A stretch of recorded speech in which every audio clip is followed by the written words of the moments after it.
Hey, good evening, everyone. Hello, hello, hello. Another Tuesday evening. Let's see what's going here. Okay, I don't know what's going on here. Yes, let's see what's going on here. Yep, really good to see you this evening. Another Tuesday evening. Tuesday thoughts. I think that's the name at the moment, as somebody rightly pointed out some time ago. Thank you, sound engineer. If you have a look on Facebook as well, something should be happening there.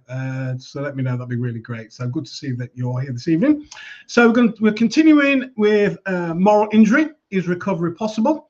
And as I've delved into this, and as I'm interacting with people more and more, it's not a quick fix. It's not a band-aid. There's going to be part two, which I'm looking forward to already.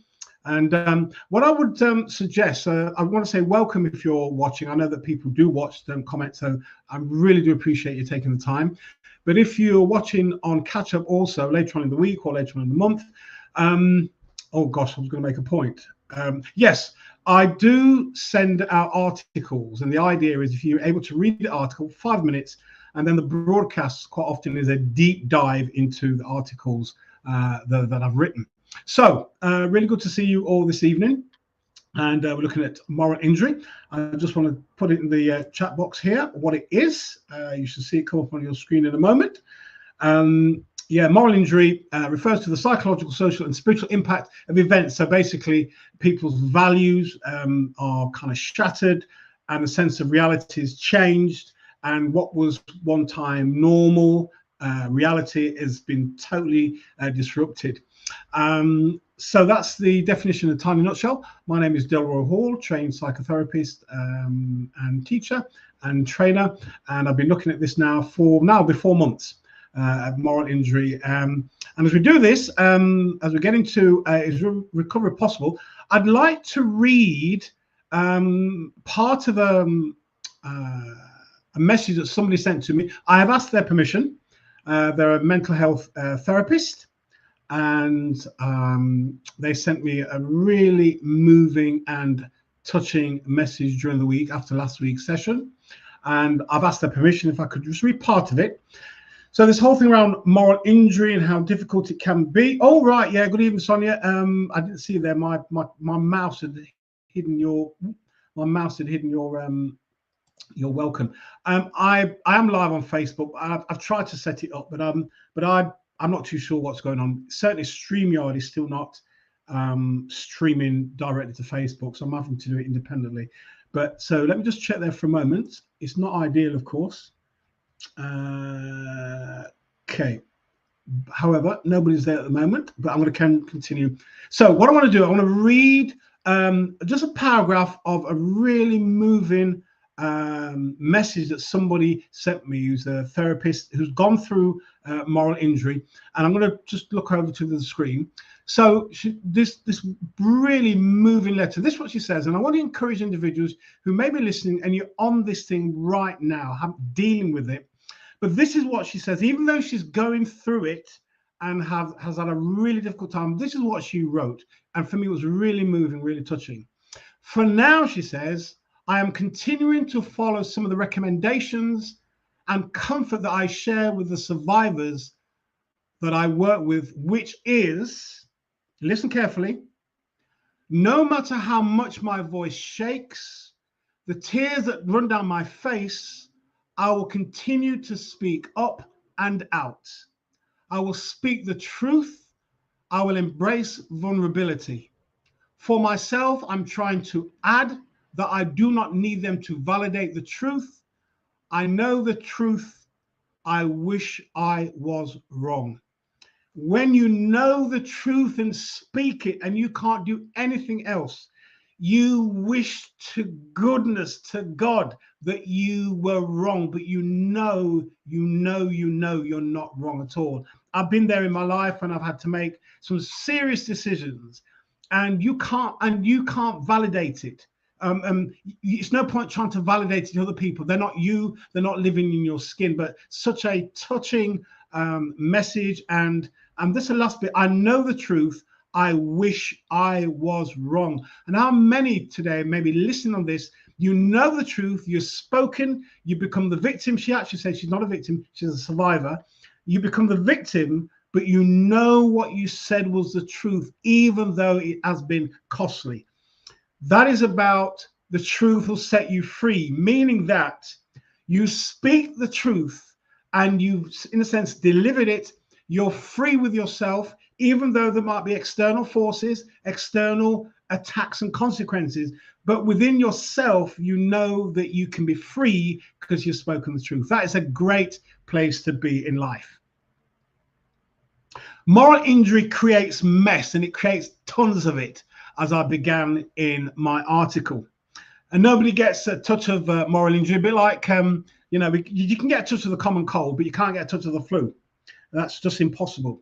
I said you can escape it, and you can escape it to the interview process where you start asking questions of the organization that maybe they may be offering you the job, or the interview has gone really, really well. But there's some questions that you want to ask them. And as you ask the questions, you realize, you know what, this is not the company for me. The website looks good.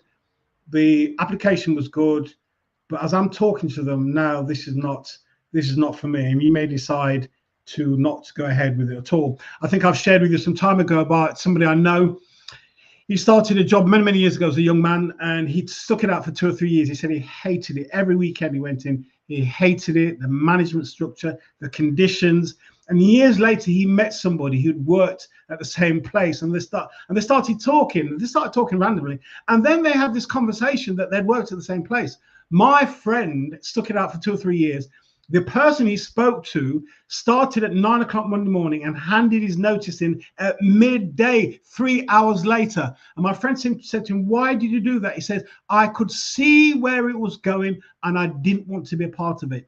Sometimes we see things and we ignore it, hope we can change things. But as I've said, that sometimes we get into a situation, we want to change the organization or the institution, and it's like trying to be with somebody who's an alcoholic, trying to change them, a disastrous idea. What organizations do and institutions do, they chew you up and spit you out, and they take great delight in doing so. So this whole thing around moral injury. So it's really important. So steps of recovery. There's one particular step I really want to focus on, and that hopefully will take up most of our time because I think it's really, really important. So recovery is possible. And I said that healing is contentious because this whole thing about healing, who's healed and how they heal, and if you're healed, are you completely healed, all that type of stuff. One of the things I do know with the recovery, we still will bear the scars or the wounds of what we've gone through. So there's no proven path of the kind of recovery. It's a case of, it's not one model fits all, but depending on personality, the context and so forth, we have to look at various ways how we can use this process of recovery. As I said, moral injury is never erased. We will always have the scars of what we've gone through, but we can continue. And there's a quote that I saw during the week and I loved it and I made a comment. It says this: "Do not let your wounds decide who you are," by Paulo Coelho. He wrote in a book called Poetry and All My Emotions. Do not let your wounds decide who you are. It's shaped you. It's been painful. It's been difficult, but don't allow the wounds to decide or to determine who you are. Let me just check over there for a moment. Is anything happening there? Nothing at the minute. Okay, let's get back to StreamYard. Okay, here we go. Okay, so first step always it's about being honest with yourself. This has happened to me, and be honest with what's taken place. This whole thing about I call it self-honesty, accepting what has happened to you. And I love the quote from Marion Keyes. In fact, I read something during the week about Marion Keyes. She was an alcoholic. She drank a lot of alcohol. I don't know if she was alcoholic. She drank a lot of alcohol for many, many years and then started to write. She's an Irish author and broadcaster. And it's a quote I've said before. I'm going to say it again. "I think there is pressure on people to turn every negative into a positive, but we should be allowed to say, I went through something really strange, and awful as it was, it has altered me forever." A great quote by Marion Keyes. And one of the things I want to say right at the outset, and I'll be saying it again, those of you that are experiencing moral injury, you're going through it, have patience with yourself. because quite often what we want to do, certainly if we are high flyers, high achievers, we want to get out there, get back on it. You can't, because when you think of what's happened in your life, your values have been disrupted in a huge way. There's no way that we can just get over it straight away and move on. So you must learn to have patience with yourself, be kind and loving with yourself. How long does the process take? I couldn't tell you. All I know that it takes time and there are no shortcuts. I remember when I was going through my own stuff some years ago, and maybe on the tail end of it now. This is 6 years. I remember talking to my supervisor. I said, well, how long will it take? He said, Delroy, there's no shortcut. It takes as long as it takes. And the longer we remain in an institution, in a position, in a job, in an organization, to decouple yourself from it really does take some time.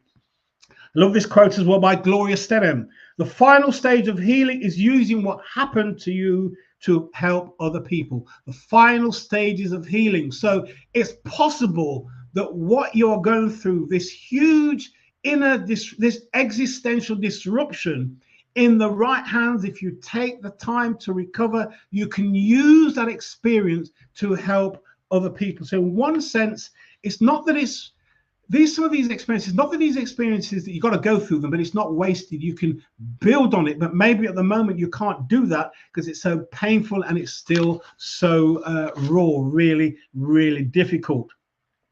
The rawness, the pleasant of the emotions is a natural response.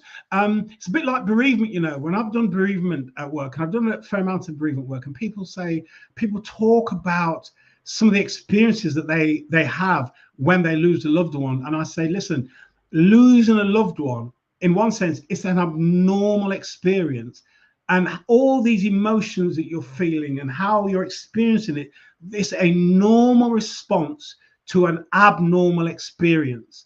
So whatever you may experience as you go through moral injury, it is perfectly natural to feel anger, rage, regret, remorse, resentful, even bitterness, whole range of emotions. They are perfectly, and also if you got this sense you've been violated and people, you know that people have ganged up against you and you've called them out and they've closed ranks and they've lied about you, that really gets under your skin, and there will be unpleasant responses and emotions to what you actually go through.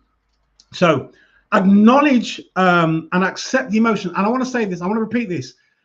Acknowledge and accept the emotions. Do not suppress them. Suppressing the emotion would lead to further complications. So being in a space, whether you write it, you speak about it in your phone, in a sense of a record, or you'll talk to somebody, do not suppress those unpleasant emotions. If not, it will come back to bite you on your bum and it'll bite you good and hard. So in terms of really kind of hearing the pain, it's so important. One of the things I will say right from the outset, there are some people who don't recover. I was talking to somebody literally a couple of weeks ago, and he spoke about somebody who he knew who was doing really, really well in their work, and they were doing a side hustle. So this is in the day of side hustles, before there were side hustles, and doing really, really well. Key person, and the organization which the person worked for, I'm not too sure what happened, but they took sides with themselves against this particular individual, and she was outed. And to the extent, not outed, she was dismissed from the job, and it affected her so much that since then she has never been able to drive again. Such was the shock. What she experienced bashed her confidence so much that she's never been able to drive again, and never been the individual that she was before. So some people don't recover, and I've got to say that. Or if they do, or some people do recover in part, but they are a wisp or a shadow of their former self. They function, but they don't get too far. There could be a whole range of reasons. Sometimes some of us, we kind of go it alone. Sometimes we don't get the professional help that we need. We don't seek out the counseling support and what's really needed. And I would say for anyone that's listening, that counseling is more important at this moment in time than coaching. Coaching kind of deals with the here and now, look to the future, and maybe we need part of the process. And I realize I might be generalizing, so I'm sure somebody will come back to me, or come back at me. But counseling kind of looks at what kind of takes place and what we can do. So it's almost as though for some people, the life force has been kicked out of them, so it's really difficult to help. So one of the first things we do then, I've shared some of the ideas already in some of my articles that I've written, but I want to just say some of them here. We're about halfway through. Hear the pain. As I said before, hear the pain. Do not dismiss it. Don't deny it. Don't style it out. Don't ignore it. Don't bury your head in the sand. You feel what you feel, so embrace the depth and the pain of that emotion. It's really, really important. As I've written, that pain is a language trying to get our attention that something needs attention. So get our attention that something needs looking at. So for example, if you have a headache, you go to the cupboard, you get paracetamol. If you've got toothache, you go and get either the oil of cloves, or you go to the dentist. Now, back in the day, just kind of as an insight, my mother was brilliant. When I had toothache, which wasn't all that often, when I had it years ago, what my mum would do, she'd break an anodine and put it on the tooth. I never went to the dentist. I went to the dentist in terms of the checkup, but in terms of the toothache, she would just break the anodine and actually put it on the tooth. Of absolutely bitter, horrible tasting thing, but it did the job in terms of being sorted out where my teeth were concerned. So hear the pain, really important. So when you're in pain, listen to the pain, listen to it well. It is conveying something to you. And it might mean, one of the ways you can do it, of course, is that this is what you feel. So, Delroy, how do you feel? I feel wrathful, I feel angry, I feel rage. Okay, what else do you feel? So then you break down the levels of emotion. So the anger is one thing, but there could be some sadness going on. There could be some bitterness going on. There could be resentment. So what you do, you itemize all the emotions so nothing escapes. I recall going through an experience years ago, quite a few years ago, and I was journaling, and I made a promise with myself that as every emotion came up, I would make a note of it and I would record it and I would reflect on it. And I remember things happened so well that that historically, when I was being hurt by somebody, it takes weeks, sometimes months. And when I say months, I don't mean a couple of months, maybe not that I'm bitter towards them, but the hurt stays with me. And I remember doing this process and I got through it really, really quickly because I identified what the emotions were, put them on paper, and I reflected on them. And once you reflect on things, usually, and you do it enough times, depend on the depth of it, of course, you put it to one side and it goes. So the emotion that we may feel is guilt, shame, loss, regret, and many other things. So as I said, pain is a reminder that something needs attention. Susan David, the psychologist, said that emotions are data. Emotions are information, not directives, and it wants our attention. Find someone to talk to. Gosh, either a good friend. I'm going to say something a bit more in the next article I'm writing at the moment, but find somebody to talk to. Talking is really important. Even if you even if you're talking to them and they're kind of falling asleep, find somebody to talk to. Do not allow these unpleasant emotions to stay within you. One of the things that you can do in terms of writing, those of you that like writing, that sometimes there's something called free writing or the looping method, where you write and then write for say 10, 15, 20 minutes. And once you finish, you read what you've written, and there might be an idea, thought, or a phrase that's really got your attention. And then you use that on a separate piece of paper, a separate heading, to explore that even further. That can be a way of really kind of drilling down to find out what the emotion is saying to you. One of the things, of course, is that a lot of us have a problem with that, being still. And we're so unused to it, and it scares the living daylights out of us. And society doesn't encourage being still. Society encourages busyness, getting on with things, not even slowing down. So sometimes we have to take the time out to not to even lick our wounds. Yeah, maybe lick our wounds, but actually be attentive to what's going on in our lives.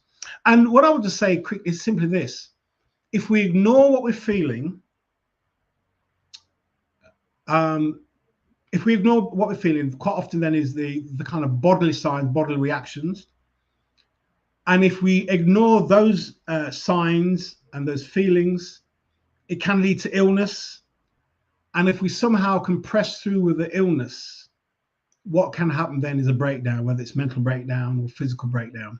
So I'd really be saying to us, the minute that we kind of get the sense that something isn't right, let's stop, see what's going on before we can actually kind of go again. One of them, of course, is lifestyle changes.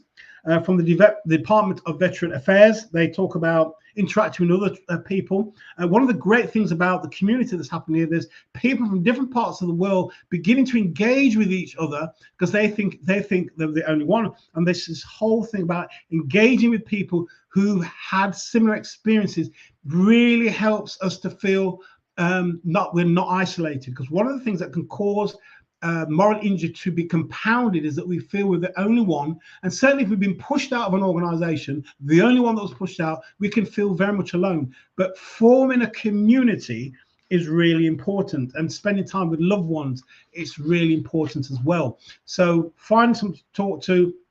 Lifestyle changes in terms of exercise, diet. I guess for another term, you could say that moral injury is a time for reset. An enforced reset. We didn't want it, we didn't plan it, it's painful, it's aggressive, it's violent, but it is an opportunity for reset in somebody's hands. One of the things I really want to spend some time, I want to end with this as well, is this whole thing about practicing self-compassion. This really is a kind of subject on its own. It's just fascinating. Psychologist called Christian Neff, who's kind of the pioneer of the work around self-compassion. Self-compassion is a form of psychology, comes from the kind of Buddhist contemplative tradition. And there's three kind of pillars of self-compassion: self-kindness, a sense of common humanity, and mindfulness. And one of the things that Christian noticed was this: when things go bad with us, moral injury or anything else, it's unpleasant, it's bad, it's wretched, it's horrible.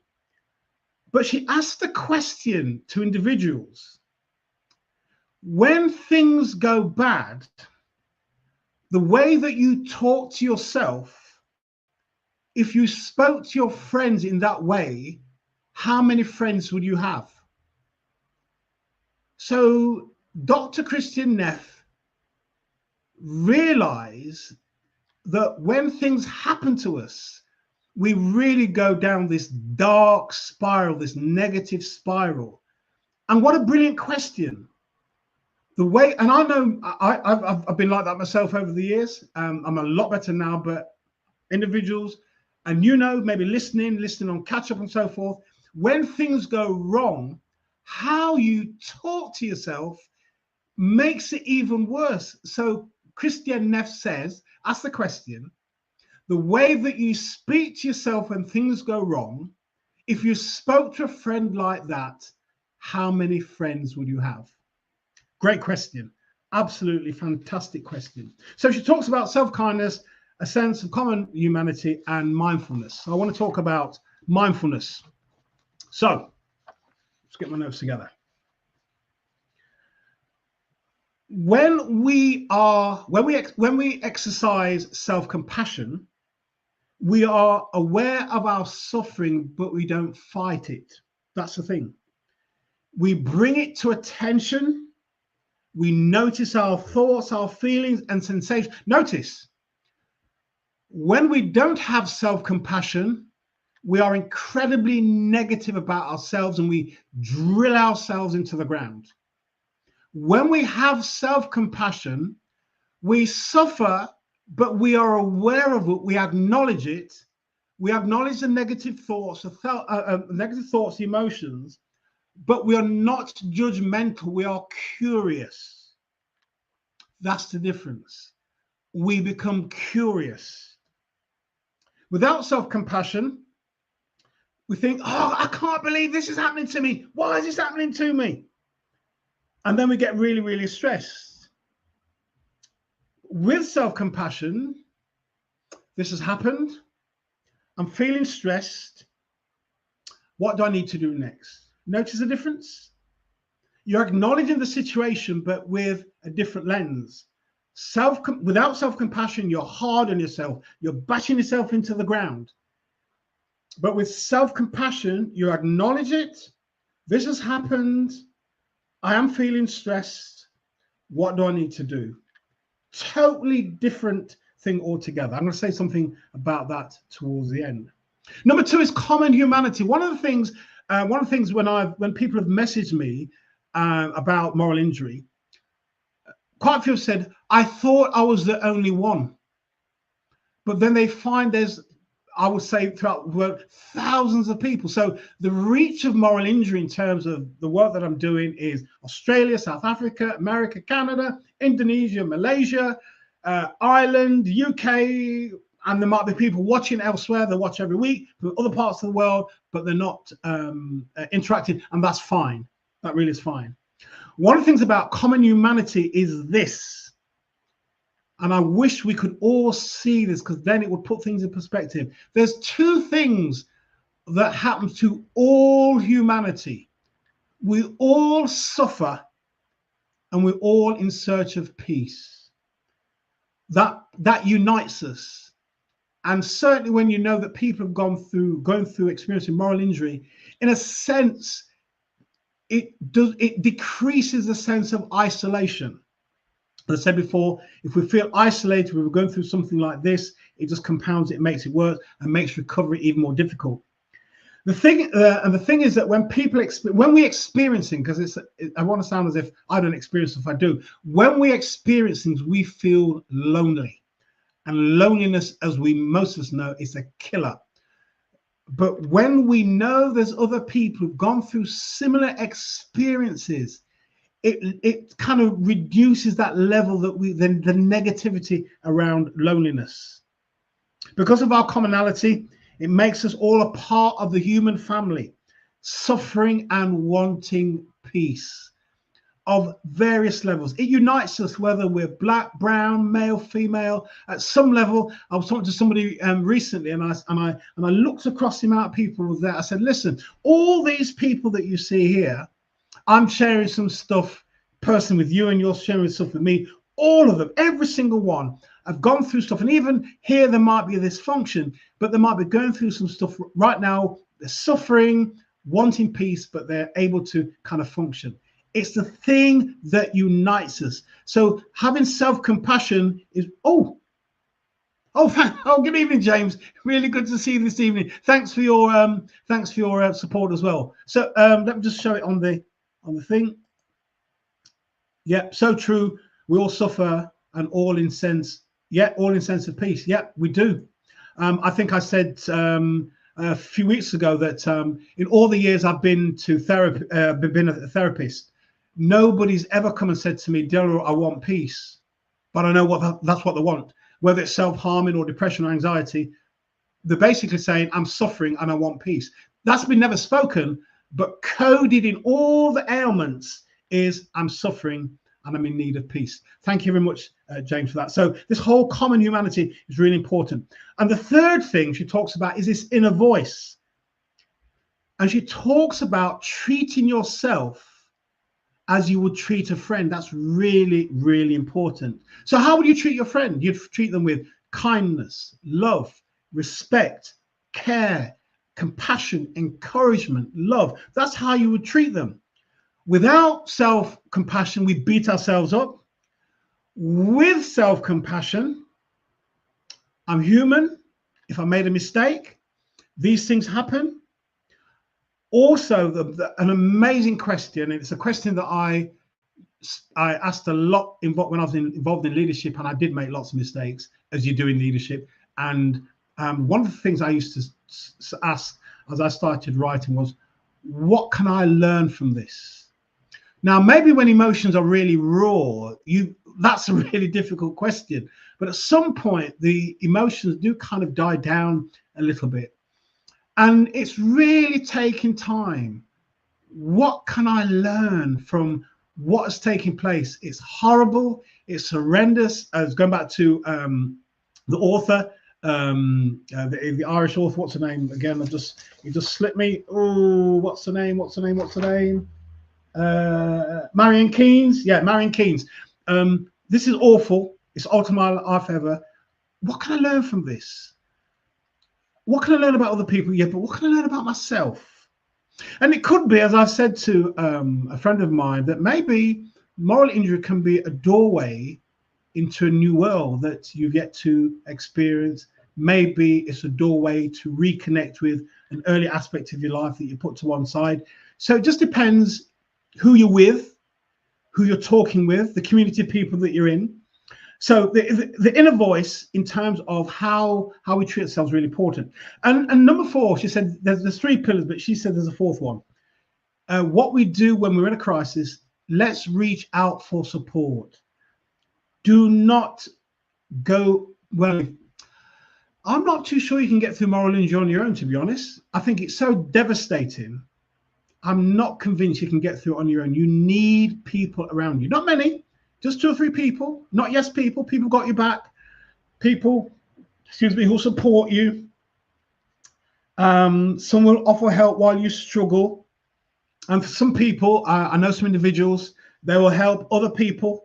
But them asking for help, man, it's another situation. Come on, let's get out of this. If we need help, ask for it. On closing, in the article that Christian Neff has highlighted, self-compassion, she said, it's not easy. It really isn't easy, especially if you've spent your life being highly driven. If you spent your work life being highly motivated, highly driven, you're ambitious, heading for the top, your career's rocketing, self-compassion is really difficult because, in almost, I ain't got time for it, Delroy. I'm on to the next thing. Well, either we slow down and be intentional, or when we have a relapse, it ain't pretty. So self-compassion is not easy, but you can do it. You learn it. Okay, you've learned how to be busy. And one of the things, and there's a whole range of reasons why we learn to be the way that we are. When I work with individuals, I say to them, young people and young adults and adults, you've learned to operate this way because of how things were at home. Now you're going to have to unlearn that and learn something healthier. So it could be that you're still ambitious, but in a sense that you're more measured about it. There's more pace to it. There's more thoughtfulness about it in terms of, if I'm going to be going for this, how is it going to affect me? How is it going to affect my family? And you might decide, you know what, I'm not going to go for it. This is what I'm going to do. This is what I'm going to stay out, but I'll be ambitious in other ways. So self-care, self-compassion, it's not easy, but you can learn it. The frenetic pace of society doesn't help us. But once we begin to treat ourselves or yourself as you would a friend, it will be a game changer. And you might think, oh, Delroy, is this touchy-feely stuff again? Hey, listen, we all need the touchy-feely stuff, especially when we're going through a crisis. What we need care and compassion from others, but also we need care and compassion for ourselves. So is recovery possible? It is. Next week, we're going to be looking at some more things that we can do. It's not an overnight job. It's not a soak in a Radox bath, if they still do Radox, or a massage. It could be the Radox bath over many weeks and months. It could be the massages over many weeks and months, and many other things that we need to do to bring our bodies down. And one of the things that we will have to look at, one of our sessions, is values recalibration. How do we recalibrate when all of what we believed, our morals, have been blown out of the water? How do we recalibrate so we can move on with confidence and a sense of direction and a sense of peace within? So that's my offering for this evening. Thank you very much for watching, staying. If you stayed for the whole length of time, thank you very much indeed. James, thank you very much. Anyone else who may be watching for the first time and you've watched the whole thing, thank you very much indeed. If you find it helpful, individuals that are going through moral injury, share it with them, sit and watch it with them, and then do a running commentary. All I'm doing here is hints and tips to give us some insights, and there's lots of stuff out on the web. I'm just bringing stuff to, I guess, to our tables that we can look at it and we can develop more. So wish you well. Enjoy the rest of your evening and the rest of your week. We're back here again Tuesday, I can't remember, 3rd of June, something like that, at 7 o'clock. Go well, enjoy the rest of your night and your week. Take care. Bye.